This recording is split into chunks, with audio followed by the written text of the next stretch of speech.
toi, si je t'en parle, c'est parce que visiblement, il y a quand même eu des choses pas bien fameuses dans la Révolution française.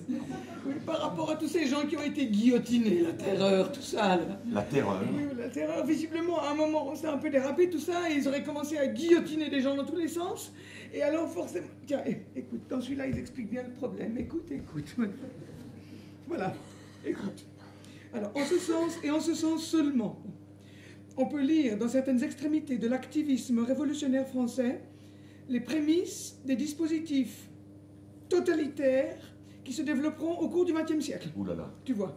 Oui. Si je lis bien, bon, ça veut dire que la Révolution française, eh ben, ça a été le début du totalitarisme. Ouh là là, ouh là là, ouh là là. Ben oui. Il faut faire attention, parce que si c'est le début du totalitarisme, alors il vaut peut-être mieux la jeter, parce que c'est très grave quand même, le totalitarisme. Ben oui. Oui.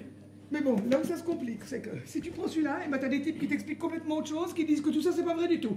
Oui, ils disent que ceux qui prétendent que ça a été le début du totalitarisme, c'est simplement des gens qui supportent pas l'idée qu'on essaie de changer un peu le monde et d'améliorer la vie des autres, parce que ça dérangerait trop leurs intérêts, en gros. Ouh là là, mais qu'est-ce qui n'est pas vrai? Tous ces gens qui ont été guillotinés? Ah non, là-dessus, visiblement, tout le monde est bien d'accord, il y a bien eu des gens guillotinés dans tous les sens. Non, là où ils sont pas d'accord, c'est plutôt sur cette histoire de totalitarisme. Ce qu'ils disent dans celui-là, c'est que c'est quand même un peu naïf de faire semblant de découvrir que les révolutions tournent mal. Hein, et que ceux qui font les horrifiés, au bout du compte, ils font le jeu de ceux qui ont intérêt à ce que rien ne change jamais. Et qui trouveront toujours mieux de laisser les choses en l'état. Voilà. Ouh là là. Oui. Mais alors, Oui. on fait quoi? Eh ben, je sais pas. D'autant que ça s'arrête pas là, parce que si tu prends celui-là, ben t'as encore d'autres types qui t'expliquent complètement autre chose. Et ils disent que c'est pas du tout le problème.